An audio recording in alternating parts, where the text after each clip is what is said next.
Irmãos, que a graça e a paz do nosso Senhor Jesus Cristo esteja conosco nesta ocasião. Amém. Nós estamos reunidos aqui em culto, louvor e adoração a Deus, um privilégio, né, de estarmos na casa do Senhor, nesses dias estranhos,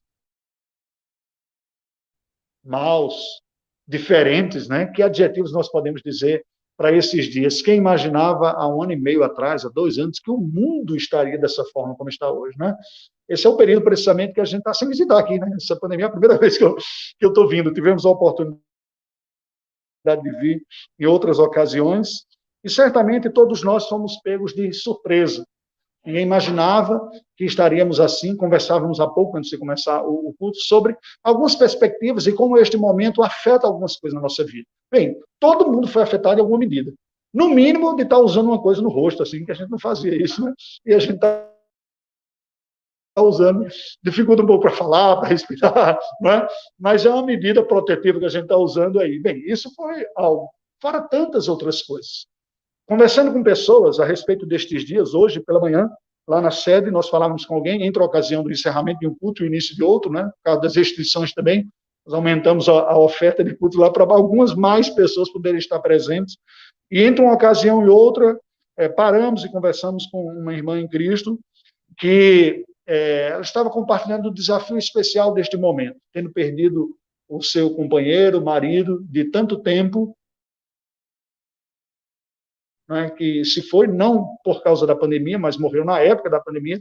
Ela dizendo, olha, juntar tudo isso está sendo difícil, a gente não encontra respostas direito, e nós falávamos precisamente disso. Né? Eu comentava que épocas de provação são épocas em que, embora a gente não tenha resposta para muitas das nossas questões, nós temos o convite da graça de Deus para estarmos mais perto dele. Não existe outra maneira de nós enfrentarmos tempos difíceis na vida. Pode tomar nota do que eu estou dizendo aqui. Quando a dificuldade bate à porta, quando a situação fica mais difícil, ao invés de você correr para longe de Deus, dizendo, Deus não está me vendo, não está ouvindo a minha oração, me abandonou para isso, corra para os braços do Senhor. Porque é nos braços do Senhor que nós encontramos força, ânimo, esperança, mesmo quando a circunstância aponta no caminho oposto. Porque as provas, desde a de Abraão, quando Deus pede o sacrifício do seu filho, né, a peregrinação do povo durante o deserto, as da vida de Cristo, os apóstolos cristãos, todos eles são momentos em que, de forma dolorosa, nós temos excelentes oportunidades de sairmos muito mais fortalecidos no meio dela. A verdade é que nenhum de nós gosta de sofrer. Nenhum de nós se sente confortável com a dor. Nenhum de nós se sente muito seguros no meio de épocas de incertezas, quando o cenário está diferente do que aquilo que nós imaginávamos. Mas deixa eu dizer 2 coisas para você, antes de nós entrarmos na exposição do texto bíblico. Nada está fora do controle do bom propósito de Deus na nossa vida. Essa é a primeira. A segunda, não é razoável nós esperarmos que a vida aqui na Terra, antes da glória, funcione de forma perfeita. Isso é uma tolice e uma fantasia. Pessoas buscam isso na vida numa espécie de busca de ilusão que nunca alcança. E que pode, curiosamente, ter um poder muito grande de desviar o nosso foco de Cristo para os benefícios de Cristo. É quando você fica mais encantado com os presentes do Papai Noel do que com Deus, que, na verdade, está nos dando presente, né? O tal do Papai Noel é alguém disfarçado lá, né? Percebe qual é o ponto? Então, de antemão, eu gostaria de dizer isso para vocês, porque isso diz respeito à nossa visão do mundo, à nossa visão da realidade, a visão da vida. E eu gostaria de comentar com vocês, falar com vocês esta noite sobre as visões que nós podemos ter restauradas em nossa mente. Eu lhe convido a abrir a palavra do Senhor no livro do profeta Isaías, capítulo 6, um texto conhecido, o texto do chamamento de Isaías. Ele vem na sequência do texto, um pouco tardiamente, porque ele começa, na verdade, o seu livro falando já do texto, no capítulo 1, já do conteúdo da sua mensagem ao povo de Judá. E só depois, lá no capítulo 6, é que ele vai falar do seu chamado, né, do seu chamamento. Ele inverte um pouco a ordem, talvez para tirar um pouco de si, de cena, e colocar o foco mais no conteúdo da mensagem. Então, ele começa falando já qual era a mensagem que Deus lhe entregue. Mas no capítulo 6 é como se ele desse uma pausa naquela narrativa da mensagem, voltasse no tempo e dissesse: olha quando começou o meu ministério, como foi que isso aconteceu. E aí nos descreve este capítulo que passa a ler nesse instante. No ano da morte do rei Uzias, eu vi o Senhor assentado sobre um alto e sublime trono, e as abas de suas vestes enchiam o templo. Serafins estavam por cima dele, cada um tinha 6 asas, com 2 cobria o rosto, com 2 cobria os seus pés e com 2 voava. E clamavam uns para os outros, dizendo: Santo, Santo, Santo é o Senhor dos exércitos, toda a terra está cheia da sua glória. As bases do limiar se moveram à voz do que clamava, e a casa se encheu de fumaça. Então disse eu: estou perdido, porque sou homem de lábios impuros, habito no meio de um povo de impuros lábios, e os meus olhos viram o Rei, o Senhor dos exércitos. Então um dos serafins voou para mim, trazendo na mão uma brasa viva, retirada do altar com uma tenaz. Com a brasa tocou a minha boca e disse: eis que ela tocou os teus lábios, a tua iniquidade foi tirada e perdoado o teu pecado. Depois disto ouvi a voz do Senhor que dizia: a quem enviarei? E quem há de ir por nós? Disse eu: eis-me aqui, envia-me a mim. Então disse ele: vai e diz a este povo: ouvi, ouvi, não entendais, vede, vede, mas não percebais. Torna insensível o coração deste povo, endurece-lhes os ouvidos e fecha-lhes os olhos, para que não veja, não venha ele a ver com os olhos e a ouvir com os ouvidos e a entender com o coração e se converta e seja salvo. Então disse eu: até quando, Senhor? Ele respondeu: até que sejam desoladas as cidades e fiquem sem habitantes, as casas fiquem sem moradores e a terra seja de toda assolada. E o Senhor afaste dela os homens e no meio da terra seja grande o desamparo. Mas se ainda ficar a 10ª parte dela, tornará a ser destruída, como terebinto e como carvalho, dos quais, depois de derribados, ainda fica o toco. Assim, a santa semente é o seu toco. Oremos ao Senhor mais uma vez. Deus, a tua palavra foi lida, pedimos a iluminação do teu Espírito sobre nós nesta noite. Assista-nos, em nome de Jesus. Amém. Meus queridos, eu uso óculos desde os 18 anos de idade. Não é ruim, não. Confesso para você que me acostumei com essa muleta ocular aqui, né? E confesso também que não achei ruim ter passado a infância e a adolescência sem precisar usar isso aqui, né? A gente sobe em árvore, corre, brinca no meio da rua. Aqueles que usam desde a infância, né? Eu tenho filhos que usam desde criança, acabam tendo que tomar um cuidado a mais. Mas, a verdade, por que eu uso? Porque eu tenho um pequeno desvio, na verdade, 2, de visão, chamado miopia e astigmatismo. A miopia faz com que eu não enxergue muito bem longe, embora seja num grau pequeno, não sou aquele muito cego assim, né? Se eu tirar o óculos e colocar ao lado, eu consigo reconhecê-lo ao lado da cama. Alguns que têm um grau muito forte têm isso, né? E aí se recomenda até a cirurgia. E o astigmatismo que distorce um pouco a imagem, se ficar muito tempo sem usar óculos, dá um pouquinho de dor de cabeça. Por que eu estou falando isso? Porque uma das consequências do pecado sobre a humanidade é que nada em nós funciona perfeitamente. Não existe uma única realidade da vida do ser humano que esteja absolutamente isenta de falha. Você pode dizer: pastor, mas eu estou nos trinques, minha saúde é perfeita, meus índices de glicemia, triglicéridos e todas aquelas coisas lá que o médico pede, está tudo funcionando direitinho. Aí eu digo: graças a Deus que está, mas espera um pouquinho. Com o tempo na vida, o seu corpo também vai dar sinal de que foi afetado pelo pecado. Nós envelhecemos e experimentamos. Comecei dando exemplo de como isso afetou, no meu caso, a visão. Algumas pessoas passam a vida toda sem nunca precisar de um corretivo. Mas eu gostaria de falar da visão, não dessa visão projetada pelo globo ocular, das imagens que nós vemos no dia a dia. A visão no sentido interpretativo. Visão como quadro de interpretação, de compreensão da realidade que nós nos formamos dentro de nós mesmos. Se é verdade que a imagem física, do mundo físico, também se projeta sobre nós com a inversão do globo ocular lá na retina e o cérebro reinterpreta, reconfigura aquilo, a gente consegue ver, é verdadeiro também que o que ocorre ao nosso redor se nos apresenta, é recebido por nós como se fosse uma legítima fotografia da realidade. Só que não, como diz os adolescentes, não é SQM, só que não. Uma boa parte da interpretação do que ocorre passa por valores, por códigos que nós abraçamos, ensinados pelos nossos pais, ensinados pela nossa cultura, ou até mesmo pela nossa religião. Nós interpretamos sorrisos de pessoas de uma maneira, algumas vezes desconfiada. Quem é desconfiado diz, olha, cuidado, aquela pessoa sorri demais. Quem sorri muito está escondendo coisa aí atrás. Não é? Uma mesma realidade que o outro diz, como fulano é simpático, ele está sempre sorrindo. A mesma situação é interpretada de maneira diferente por duas pessoas, não é verdade? A mesma situação de dificuldade pode ser interpretada para um como sinal de mau agouro, de tristeza, de que a vida é ruim mesmo, de que nada dá certo, e por uma outra pessoa como sendo uma oportunidade de vencer, de insistir, de perseverar e de ir adiante. O mesmo cenário. Porém, a visão do que ele significa muda de acordo com os valores, os critérios internos que cada um de nós trazemos no coração. E aqui vem o primeiro alerta. Os nossos critérios e os nossos valores também foram afetados pelo pecado, mesmo os crentes.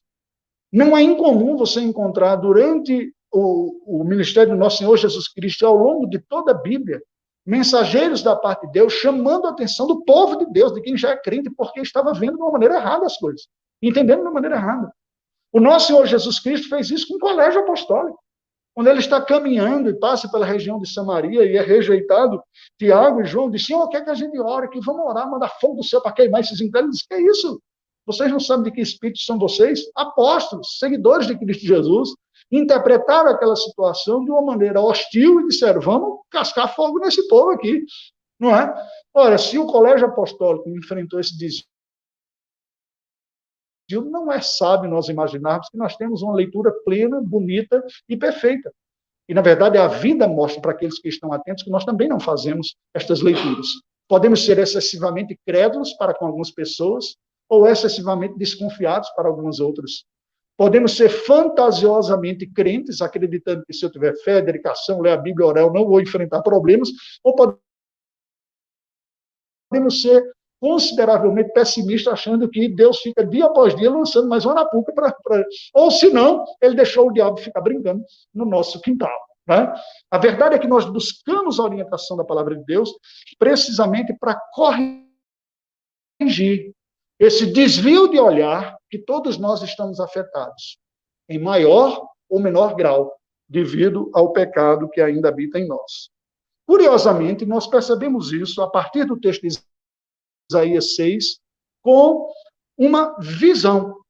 Porém, visão aqui em Isaías se reveste de um significado muito peculiar, porque o texto sagrado nos diz, no livro de Hebreus, que outrora Deus falou de diversas maneiras aos pais pelos profetas, e visões sobrenaturais, revelações de êxtase, que eram recebidas como verdadeiras imagens sobrenaturais, foi um desses recursos. Não foi o único, não era a única forma de Deus falar aos profetas, mas era uma das maneiras.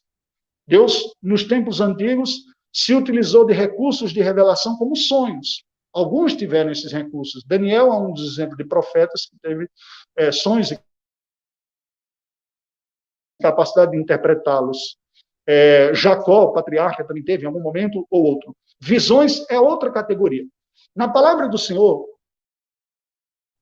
Isaías aparece aqui e ele indica, veja que a própria abertura do livro apresenta esse estilo de revelação da parte de Deus. O primeiro versículo do livro de Isaías diz, visão de Isaías, filho de Amós, que ele teve a respeito de Judá e Jerusalém nos dias de Uzias, Jotão, Acás e Ezequias, reis de Judá. Isso significa, em teologia bíblica, a exegética, já estava fazendo exegese aí no seminário, né? Significa um estilo literário até. Há um gênero, há um modelo próprio de Deus revelar a sua vontade aos profetas no Antigo Testamento. Um deles era a visão. Que era o quê? Vamos entender aqui. Basicamente, Deus, de uma forma sobrenatural, comunicava o seu recado para alguns profetas em quadros mentais, com visualização daquela mensagem que ele tinha para ver. Êxtase, a semelhança de um sonho. Não tem aquele sonho que a gente tem que é tão intenso isso, tão vívido, que quando você acorda, você se dá conta que você não estava naquele lugar, mas parecia que estava lá, né? Às vezes eu digo para alguns colegas, gente, o sonho estava tão bom quando eu acordei, eu descobri que eu estava em 2021 em Belo Horizonte, tenho vontade de voltar. Estava tão realista, né? Aquilo lá, pois bem, Deus se utiliza da força, dessa vivacidade, desse critério, mas não necessariamente a pessoa estando dormindo. Em alguns casos foi, alguns outros foi um momento de revelação que a pessoa, os profetas entraram em êxtase sobrenatural e tiveram estes quadros.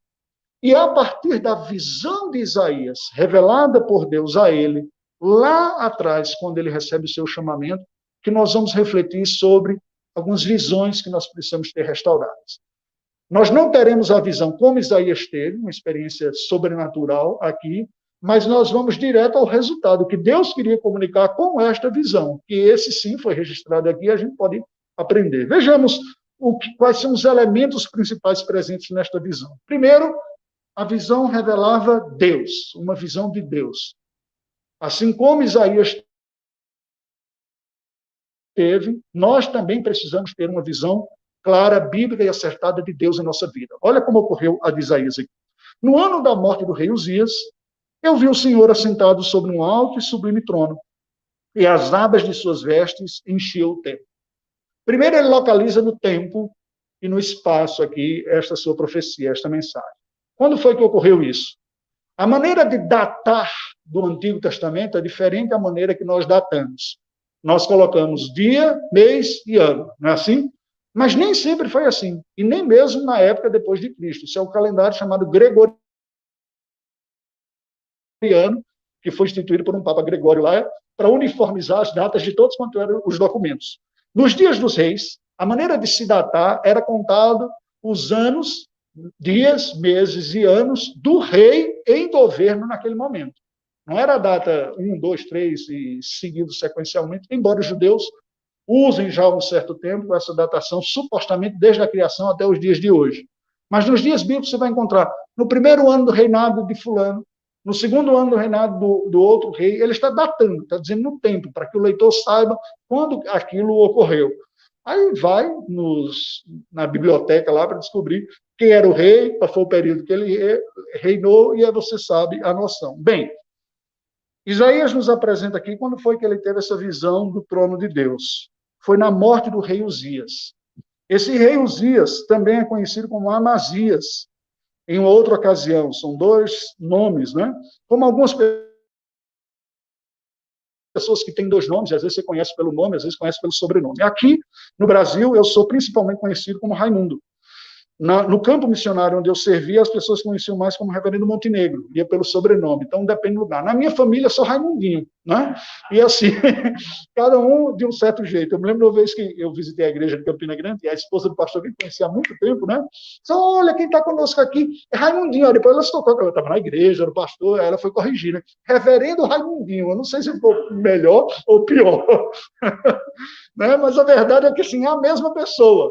Esse rei foi um rei muito bom para Judá, um bom administrador, alguém que exerceu uma boa governança, reconquistou cidades que haviam sido perdidas de Judá para outros reinos vizinhos em batalhas, de tal maneira que o povo experimentou um período de maior prosperidade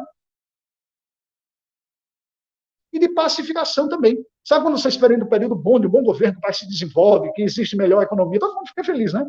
Dizem os estudiosos da política que esse é um dos principais fatores para um presidente ser reeleito, né? Se você traz uma certa prosperidade econômica, a pessoa tende a não olhar muito os outros pontos. A verdade é que Uzias foi. Entretanto, o Uzias ficou tão empolgado com aquilo que até extrapolou suas competências. Você vai ver no texto do livro dos reis. Foi essa ocasião em que aquele rei bom, que tinha sido um bom governante, veio a falecer, e que caiu no coração do povo uma espécie de orfandade de governança. Ela quer dizer, e agora? Nós não temos mais aquele governante bom. O trono está vazio. Como será o nosso futuro? Sem um governante competente. Às vezes eu olho para o governo e digo, rapaz, a situação está pior porque os governantes não estão sendo muito bons. Eu tenho certeza que em alguma medida você ouviu isso ou debateu isso com alguém nessa época de pandemia. A briga do prefeito com o governador, com o presidente, um puxa para o lado, outro puxa para o outro. Se esses governantes se juntassem, trariam um benefício bem maior para a população. Aquele receio de que nós estamos sofrendo muito mais pela incompetência de quem nos governa do que pela própria situação difícil. Em alguns casos, até mesmo, ela está mais grave por causa da inabilidade de quem está à frente. Certamente você já tem ouvido alguma coisa a esse respeito de analistas políticos, independente da sua orientação político-partidária, não estou aqui para defender política de ninguém. Apenas contextualizar que nós sentimos diretamente na nossa vida o poder da governança. E com o povo de Israel não foi diferente. Porém, a visão e o chamamento de Isaías se dá numa época em que o povo tinha perdido uma grande liderança política, competente, um bom administrador, mas que Deus está revelando para Isaías o seguinte: Isaías, apesar do reino de Judá ter perdido um grande líder, eu, que sou o grande líder, continuo sentado no trono, de onde eu nunca saí. Eles estavam olhando para o trono físico, o trono do rei ocupado, e preocupados porque não estava mais ocupado por um governante tão bom. E Deus dá uma visão de Isaías dizendo o seguinte: há um trono maior, que controla todas as coisas e que está sendo ocupado por mim. Eu vi o Senhor assentado em um alto e sublime trono. Veja que o maior imperador do mundo depois, algumas décadas depois, Nabucodonosor, que se achou o grande governante de todo o universo, tem uma crise profunda, recebe um juízo da parte de Deus, fica louco por um tempo. Quando ele volta o juízo, ele diz: eu reconheço que o Senhor Deus é Deus soberano e sublime, que o exército dos homens não é nada diante de Deus, nem o exército dos céus, é ele quem governa na terra e nos céus. Ele é governante sobre tudo. Foi essa a visão que Isaías teve. Certamente, queridos, esta é uma visão que nós também temos que ter restaurado em nosso próprio coração. Porque dias difíceis vêm, como veio para Judá, sem um governante tão eficaz. Períodos de dificuldade, de lutas, de privações, como nós estamos experimentando, virão sobre as nossas vidas. Presta atenção. Eu nunca pensei que o pastor ia dizer essas coisas. Presta atenção. Dias difíceis virão. Ai, pastor, vira a boca para lá. Fala que vai ser coisa boa. E virá muita coisa boa. E a glória no final das contas. Contudo, para eu ser um mensageiro fiel da parte do Senhor para a sua vida, eu preciso lhe alertar, dizendo: dias difíceis virão na vida. Por que eu estou dizendo isso? Porque o nosso Senhor disse isso. No mundo vocês vão passar por aflições. Ele não disse: no mundo, se você tiver fé, você não vai passar pelas aflições. Você vai pular as aflições. Foi isso que ele falou? Não. Ele disse: se você no seu coração não duvidar, as aflições vão fugir de você. Foi isso que ele disse? Não. Pelo contrário. Ele veio dizer: olha, se perseguiram o Filho do Homem, muito mais perseguirão vocês. Se ao Filho do Homem chamarem endemoniado, e vocês vão ser entregues às sinagogas perante a autoridade, e ele mandou a real, como se diz nos jovens. Aí diz: olha, vai ter dificuldade. Porém, eu venci o mundo. Porém, os fios de cabelo de sua cabeça estão contados, os detalhes. Não vai acontecer nada mais que eu não tenha planejado para a sua vida. Em outras palavras, o que está sendo dito é o seguinte: nós experimentamos aqui, como consequência do pecado, dias maus, consequências da maldade que está presente no mundo, nos ímpios e em nós. Mas há um Deus governando todas as coisas, cujo propósito é bom para a nossa vida. Ele não permitirá que nenhum de nós seja tentado além das nossas forças. Isso inclui, presta atenção, os dias difíceis e as provações. Aqueles momentos que você acha que a coisa está passando dos limites. Ou você pode ter tido, como eu tive algumas vezes assim, ou já passou do limite faz 3 meses. Quando você passa pela situação difícil, você diz: não está passando, não, já passou. O que é que o senhor está fazendo com isso? A sensação no meio da dificuldade é que ela esgaçou já faz tempo, né? E o Senhor Deus nos diz que está. Pois bem, essa primeira visão foi a que Isaías teve, do Senhor em um alto e sublime trono. E as abas de suas vestes enchiam o templo, apontando para a imensidão do Senhor. Né? Deus é espírito, ele não tem corpo. E Isaías, quando vê o trono do Senhor, vê como que vestes abundantes que enchiam todo o trono, mostrando a majestade, a glória, a dimensão de Deus. A bem da verdade, nós encontramos no Evangelho segundo João, capítulo 12, versículo 41, o Senhor Jesus dizendo: isto disse Isaías porque viu a glória dele e falou a seu respeito, falando do próprio Senhor Jesus Cristo, que foi sempre o mediador entre Deus e os homens, né? Vocês lembram com a ocasião que Filipe disse: Senhor, mostra-nos o Pai, isso nos basta. Jesus disse: mas Filipe, há tanto tempo estou convosco e não me tem desconhecido, aquele que vê a mim, vê o Pai. Isaías tem uma visão do Cristo na glória, antes da sua encarnação, na divindade, sentado no trono, Rei dos Reis, o Senhor dos Senhores. E a visão complementa, diz: não só as abas das suas vestes enchiam todo o templo, o lugar da adoração, mas seres sem pecado adorando ao Senhor, os serafins, estando diante dele, com 6 asas, com 2 cobrindo o rosto, 2 cobrindo os pés e com 2 voando. Essa é uma categoria de seres angelicais, cujo trabalho é a adoração perene diante do Senhor. Isso pode não fazer muito sentido para nós, seres humanos, que precisamos correr atrás de feijão com arroz todo dia. E, não, rapaz, que você pode até chegar assim e dizer: que coisa meio sem sentido, né? Dia após dia, adorando o Senhor. Mas isso nos mostra que agora está numa dimensão muito diferente da vida que nós conhecemos aqui. A justificativa, razão e propósito suficiente na adoração, que a gente não consegue nem contemplar na nossa vida do dia a dia. Esses seres sem pecado estão constantemente diante de Deus, reconhecendo a singularidade, a exclusividade, a grandeza e a pureza do Senhor. É isso que significa o termo santo. No primeiro sentido, na Bíblia, significa separado, diferente do comum. Deus é santo porque ele é o único criador de todas as coisas, provedor, cuidador. E ele também é santo no segundo sentido da palavra, ele não tem nenhum pecado. Esses seres angelicais olham para Deus e dizem: tu és santíssimo. A língua hebraica não tem o superlativo como tem no português, com esse sufixo íssimo, e o superlativo se dá pela repetição tríplice da palavra. Santo, santo, santo é o Senhor. Em outras palavras, dizendo: o Senhor é santíssimo, inigualável. Não há nenhum como o Senhor, não há nenhum ser que seja único, tão grandioso, tão digno, tão majestoso, e eles estão dizendo isso dia após dia. Santo é o Senhor dos exércitos. O termo que é usado para Deus aqui é um termo muito comum entre os profetas, Isaías em especial usa mais uma vez, que é Senhor dos exércitos, que basicamente significa: Senhor é o nome pessoal da aliança através do qual Deus se revelou ao seu povo, e Yahvé poderia ser, a gente não sabe, porque dentro do judaísmo se perdeu a vocalização da palavra, o hebraico começou a escrito com consoantes, mas é o nome pessoal, cuja raiz significa: eu sou quem eu sou. Lembra da conversa com Moisés lá? Ele disse: quem é que eu vou dizer que me enviou? Diga que foi o eu sou que lhe enviou. O verbo hebraico é o verbo que aponta para a essência, para a natureza. Deus está dizendo assim: aquele que é, o único que é autoexistente, o único que tem a natureza da existência em si mesmo, porque tudo mais fomos criados. Você foi criado.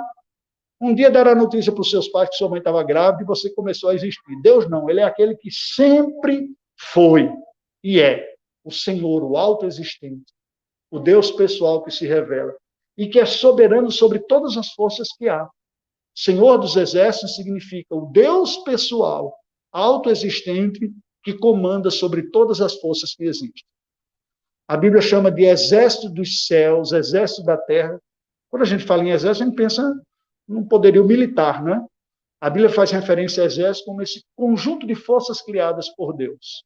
Então, as estrelas são o exército dos céus, que inclui anjos, demônios e estrelas também, né? Os exércitos celestiais.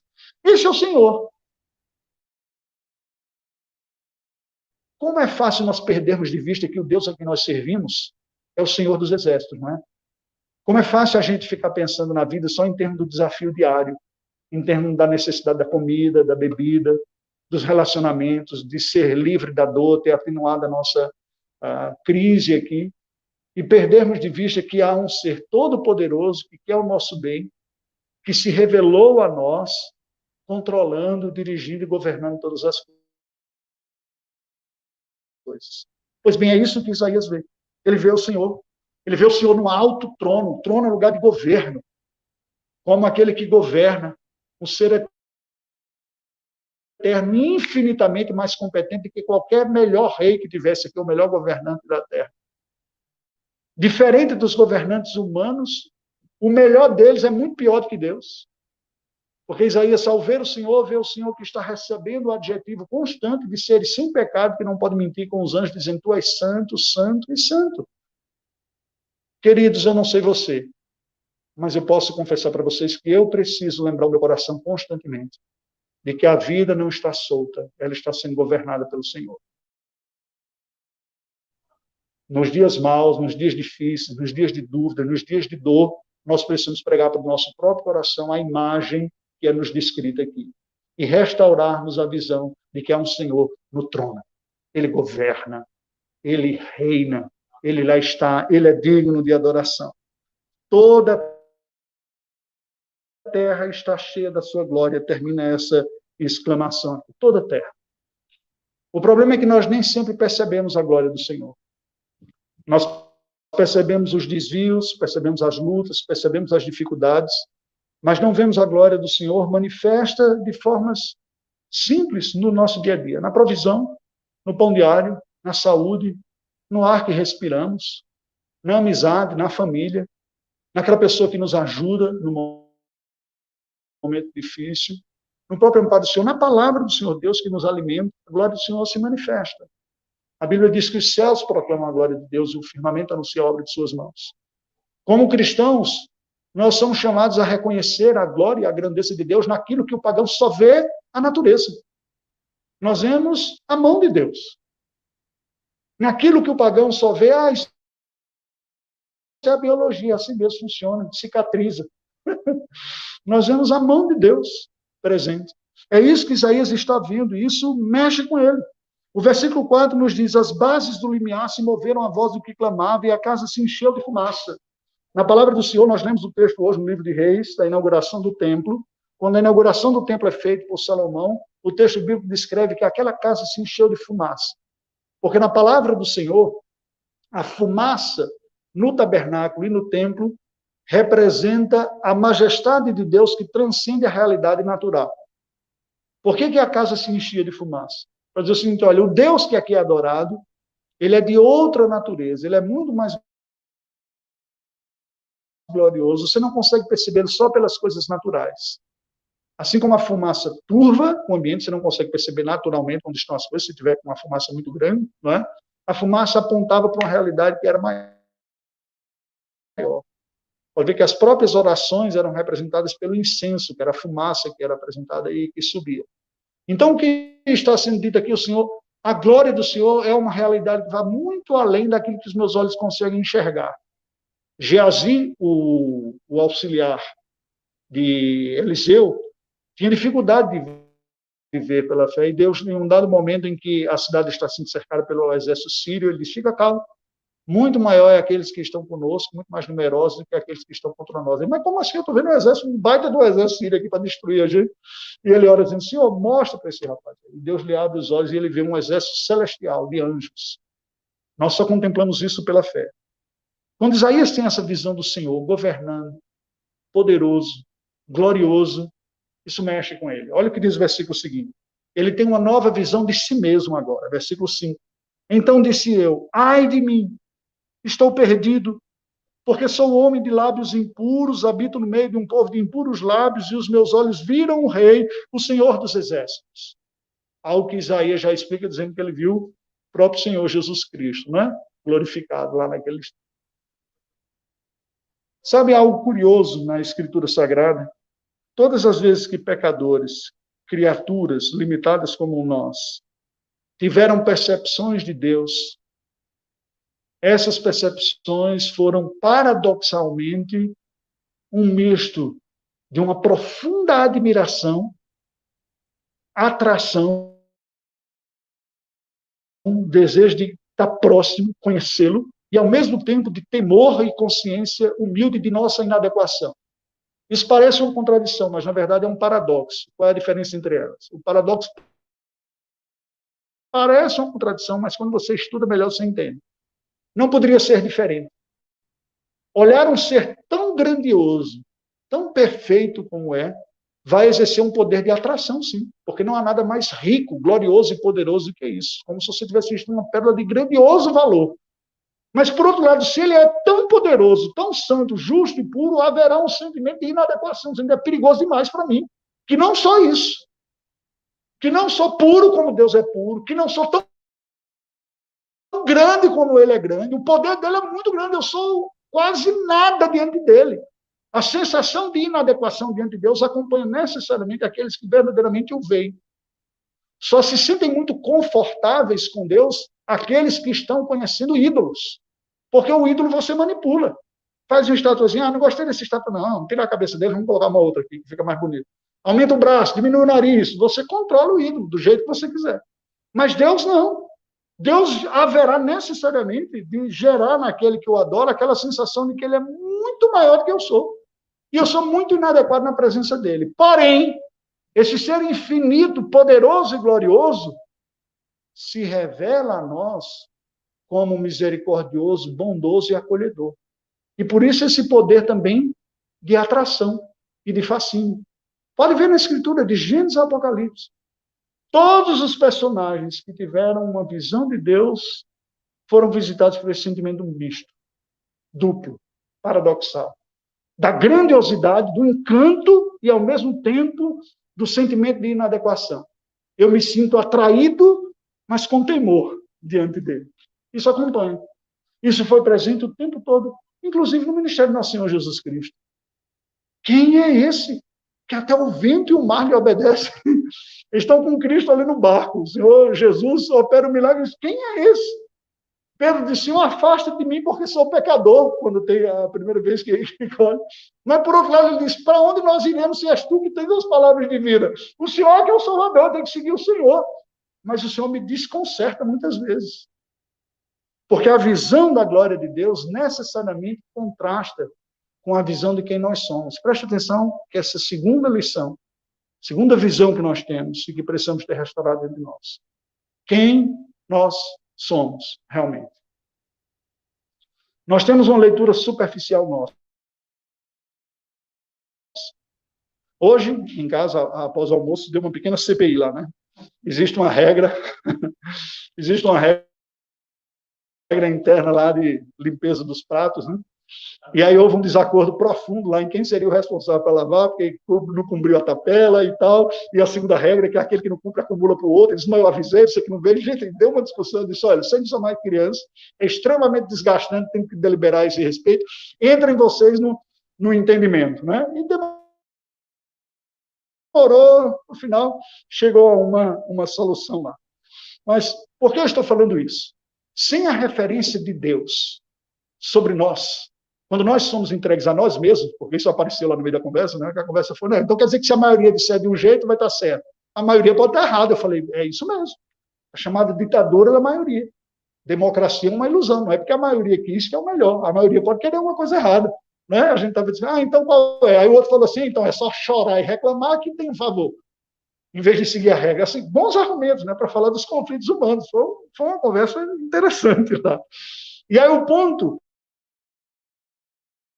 que eu gostaria de trazer para vocês, baseado nisso que Isaías teve, ilustrando com esse exemplo que ocorreu lá em casa, é o seguinte: quando nós não temos a visão de Deus de nós mesmos, nós nos perdemos. O ser humano tenderá a ter uma leitura sobrevalorizada sobre si mesmo ou subvalorizada sobre si mesmo. A coisa mais difícil é você encontrar uma pessoa que tem uma visão equilibrada sobre si. É mais fácil, devido ao pecado, a gente pensar de si além do que convém. Por isso que o texto bíblico diz, ninguém pensa de si além do que convém. Para mim é fácil ter isso. Eu me julgo inteligente, competente, mais capaz no que eu faço. Aí, de vez em quando, Deus me lembra que eu não sou tudo isso. Mas existe o oposto também. Você conversa com algumas pessoas, vida, eu sou um pobrezinho, coitado, não sei falar direito, não sei fazer as coisas direito. Não tem. Quando o homem é entregue a si mesmo, ele vai chegar às conclusões que pode até estar entre acordo entre os homens, mas não refletirão necessariamente quem Deus é. Vamos olhar como isso é dito aqui? Isaías, depois que tem a visão de Deus, tem uma nova visão de si. Ele diz, ai de mim, eu estou perdido. Porque eu sou um homem de lábios impuros e habito no meio de um povo de impuros lábios. O que isso significa? Possivelmente, Isaías tenha vivido em um contexto de maior permissividade de fala, algo que afetou a vida dele quando ele vê o Senhor na sua santidade. Algumas pessoas estranham. Me lembro de um colega meu que fala, ele diz, gente, eu acho muito estranho ouvir da boca de crente umas certas expressões assim, né? Aí eu falava para eles, depende do que for, não me incomoda tanto, não. Eu confesso que eu mesmo, depois que eu enfrentei umas lutas, de vez em quando sai um dejeto do aparelho digestivo, alguma coisa assim, né? O resíduo do sistema excretor, alguma coisa nesse sentido assim, e não me incomoda tanto. Mas o ponto que eu gostaria de dizer aqui é o seguinte, me parece, pelo que o texto está dizendo claramente, que Isaías, quando tem uma visão melhor de Deus em sua santidade, ele revê algumas práticas suas e do seu povo, da sua cultura. Você percebe aqui claramente uma obra sobrenatural de Deus quando nós conseguimos perceber na nossa vida falhas que não são reconhecidas pelos outros. Não só por nós mesmos, mas pelos outros também. Nós chamamos isso de pecados culturais. O que são pecados culturais? Primeiro, são pecados, estão quebrando a lei de Deus, mas são chamados de culturais porque a cultura, nesse tempo e no espaço, não vê problema nenhum. Toda cultura tem isso. Eu vou dar um exemplo. Falar mal dos governantes é um pecado cultural do brasileiro. Eu desconheço alguém que olhe com a devida seriedade de acordo com o que a Bíblia diz a esse respeito. Eu até, em alguns momentos, brincava dizendo assim, cada vez que a gente falasse mal do governante, a gente orasse por ele, o país ia ser melhor. Eu não digo nem no primeiro momento, para de falar mal, só ore depois. Fala mal de Deus, Senhor. Falei mal, abençoa, tem misericórdia. Depois você continua. Se a gente orasse tanto quanto a gente desse a língua, outra coisa, pecado cultural nosso, tipicamente, fofoca. Você não tem coragem de falar com uma pessoa de frente, para ela, um problema, alguma coisa que ele desconsiderou, mas você comenta com outros por fora. É muito comum na nossa cultura. Ao ponto das pessoas não se incomodarem propriamente. Ela dá uma maquiada, um invernizado, dizer, fulano, deixa eu dizer alguns motivos para você orar na vida de alguém. Você dá aquela cara religiosa, né? Assim, fulano precisa de muita oração. Olha o que aconteceu essa semana para você ver como ele precisa de oração. Aí você põe esse preâmbulo aqui e fica mais fácil de dizer, né?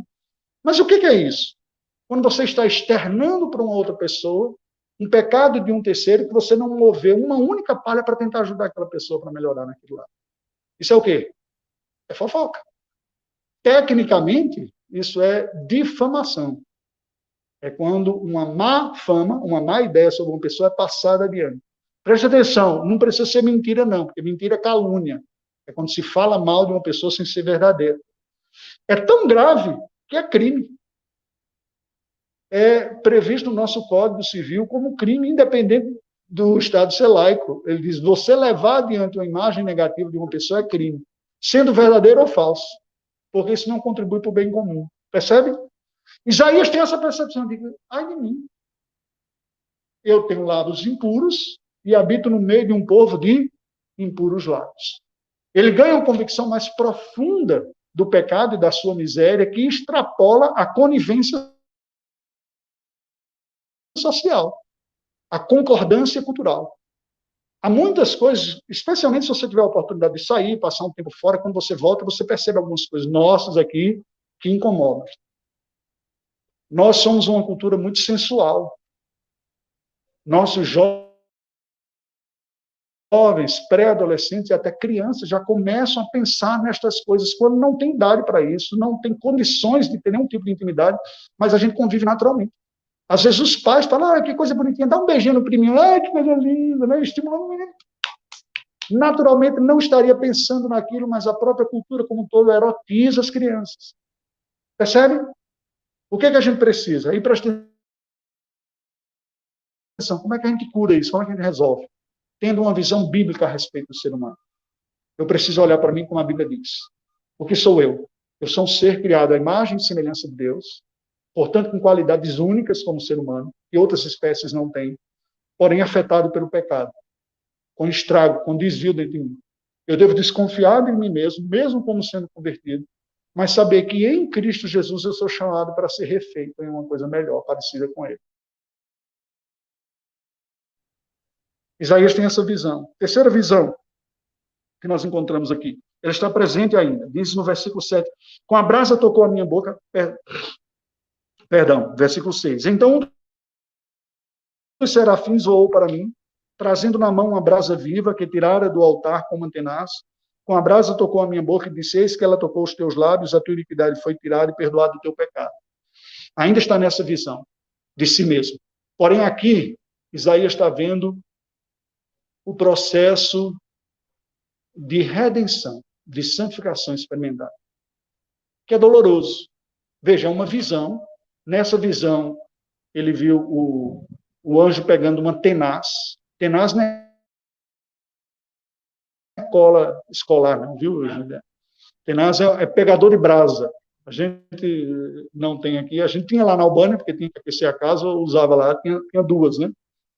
Uma mais delicada e uma outra mais grossa. A gente pega a brasa para mover, para colocar em outro ponto. Ele teve uma visão do altar em que um tenaz veio e com a brasa toca os seus lábios. Não foi nos lábios o problema dele? No diz respeito com as falas. A cura de muitos pecados em nossa vida, do que está desvirtuado, nem sempre vai ser leve, vai ser doloroso. Vai ser difícil o processo. Jonathan Edwards dizia que os crentes enfrentam 3 tipos de pecado. Há um grupo de pecados que nós vencemos pela regeneração, por termos nos convertido, Deus mudou a natureza do nosso coração, e nós, com uma certa facilidade, nos livramos deles. Cada cristão tem a experiência de vencer alguns pecados rapidamente pelo poder da transformação espiritual. Há um segundo grupo de pecados que ele dizia que nós vencemos como fruto de uma santificação, do crescimento na vida. À medida que eu cresço na comunhão com Deus, na adoração, no estudo bíblico, na devoção, eu vou ajustando a minha vida. Esse já não é imediato, esse requer uma certa dedicação e você encontra progresso também.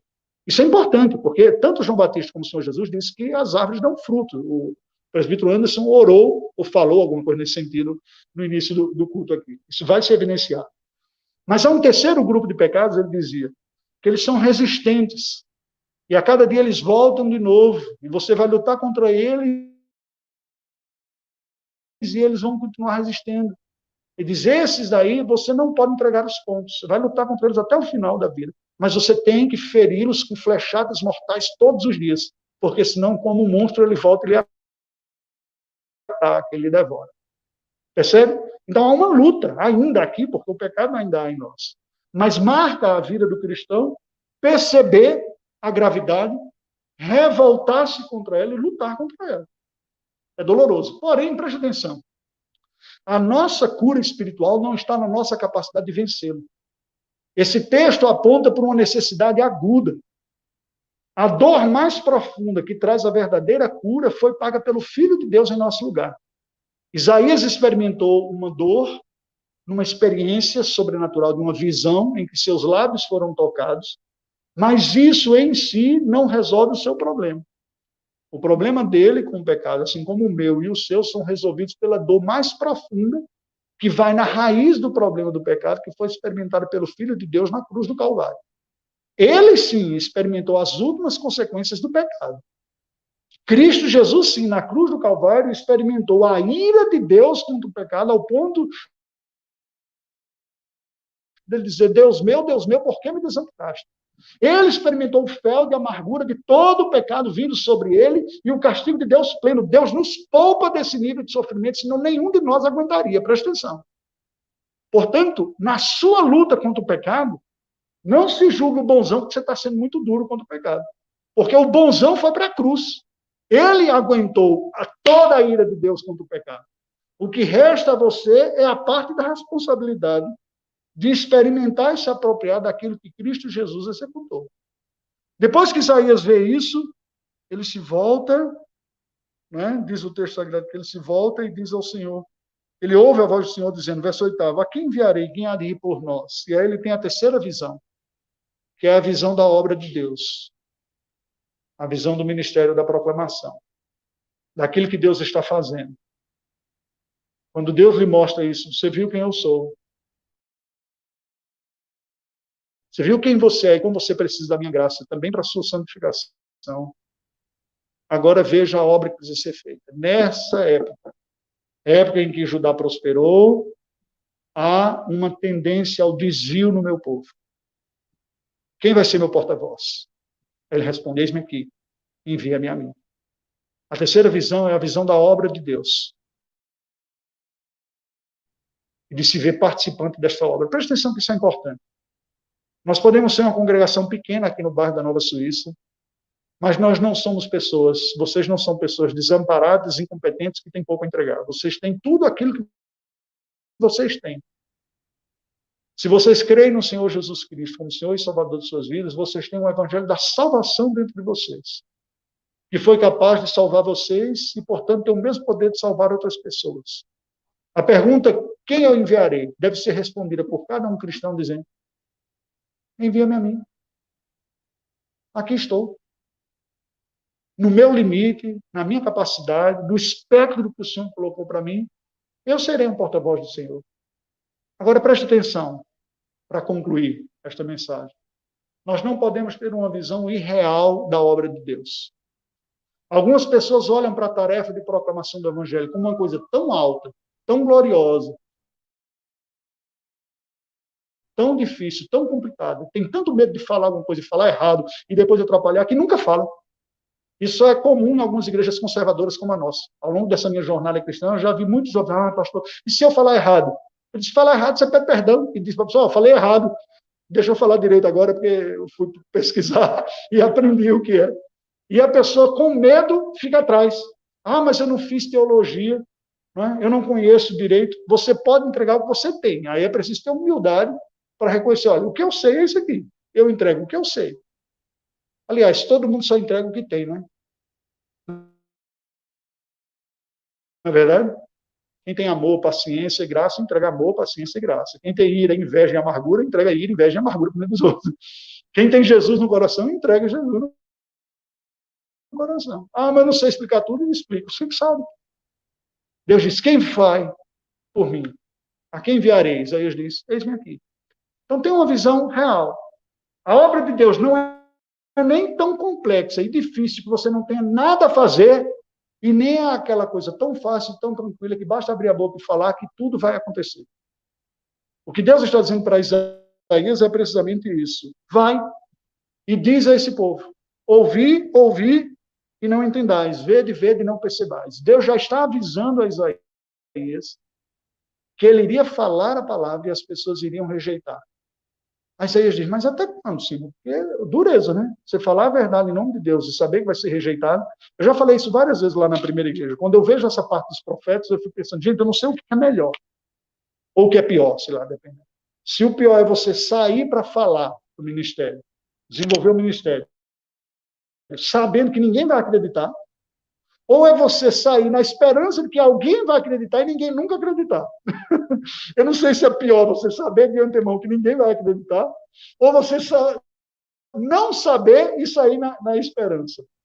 Eu não sei. Até hoje eu não sei dizer essa resposta. Eu confesso para você o seguinte, eu estou em paz e aceitando que eu não sei qual vai ser a resposta das pessoas, mas eu sei que Deus tem o controle de tudo. Ele está no trono. Deus não vai medir do seu povo a transformação da vida de quem ouve, mas Deus vai cobrar do seu povo a fidelidade da entrega desta mensagem.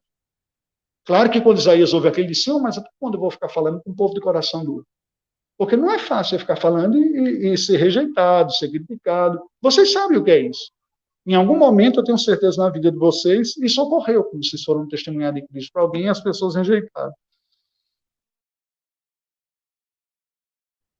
E Deus fala para Isaías, Isaías, eu tenho um processo de disciplina para fazer nesse povo, e vai alcançar todos. Se um remanescente ficar, ainda assim a disciplina os alcançará. Mas ele termina o capítulo dizendo, como terebinto e como carvalho, dos quais, depois de derrubados, ainda fica o toco, assim a santa semente é o seu toco. No contexto de Isaías, isso significava o quê? O povo esteve ao longo de gerações se afastando da palavra de Deus. E Deus já está anunciando agora o cativeiro como disciplina para o povo que, apesar de ter Bíblia, apesar de vir ao templo, eles iam cumprir uma liturgia muito bonita, até mais rigorosa do que a nossa presbiteriana aqui. Eles eram bem detalhados na liturgia. Mas o profeta diz, Isaías mesmo, que o povo está honrando com os lábios, mas com o coração longe. E aí Deus diz, eu vou discipliná-los. E quando terminar a disciplina, a partir de um toco, haverá um broto que vai restaurar. É o remanescente que Deus traz de volta do cativeiro. O toco, de onde vem o broto, é precisamente esse remanescente de onde veio o Messias, o Salvador, Jesus Cristo. Na conta matemática, parece que houve uma perda absoluta, né? Sim, quase que completa. A maioria não veio, ficou para fora. Mas na matemática divina não foi isso que ocorreu. A partir de um remanescente fiel, vem o Salvador para alcançar todas as nações. E hoje, se nós estamos aqui em Belo Horizonte, adorando o Senhor em nome de Jesus Cristo, é porque Deus preservou um grupo pequeno, que foi alertado pelo profeta Isaías, e daquele grupo pequeno ele trouxe o próprio Salvador, que foi rejeitado pela maioria, mas um grupo pequeno, da maioria, que já era a minoria que tinha voltado lá, surge a Igreja do Senhor. E a Igreja do Senhor, que veio daquele grupo pequeno de apenas 120 pessoas, o Evangelho está espalhado pelo mundo todo e continuará se espalhando. Nós precisamos ter essa visão do ministério. A visão de que Deus usa gente fiel na entrega da sua mensagem, para, a seu tempo, ao seu modo, trazer a sua igreja à existência. Portanto, não perca de vista que você faz parte desse processo e que, ao anunciar a palavra de Deus, Deus pode e haverá de usar a sua vida também para trazer a fé àqueles que Ele quer. Vamos orar ao Senhor e nós vamos concluir, nesse instante, o nosso culto de adoração. Coloquemos em pé. Ó Deus bendito, nós te rendemos graças pela tua palavra. Te louvamos, ó Deus, pela revelação do Senhor a nós, na Bíblia, no teu Filho Jesus, pelo Espírito Santo, falando através da Bíblia, que nos mostra o Senhor glorioso reinando, que nos mostra que nós somos pecadores, carentes da graça, da purificação, do perdão, e que nos mostra que aqueles que tu tens alcançado pelo Evangelho são especialmente instrumentos para a divulgação da mensagem da salvação, para que outros também sejam alcançados. Te agradecemos por este momento de adoração, intercedemos em favor deste povo que aqui se congrega e da tua obra aqui no bairro da Nova Suíça, Senhor Deus, que esta porta aberta para a proclamação do Evangelho seja um canal prolífico em tuas mãos, que as famílias e os representantes de famílias que aqui se congregam sejam portas abertas para a divulgação da palavra também. Traz força, consolo e ânimo aos corações daqueles que têm enfrentado lutas inesperadas, que muitas vezes se sentem exauridos em suas forças, com pouca esperança quando olham a vida nos seus valores naturais e nas suas lutas naturais. Restaura em nosso coração a visão do Senhor no trono, a visão da obra redentora do teu Filho, nos capacitando a lutar contra o mal que habita em nós, e a esperança, o desejo e a disposição de sermos instrumentos em tuas mãos para trazer a palavra de vida a tantos outros que dela necessitam. Oramos agradecidos em nome de Jesus. Amém.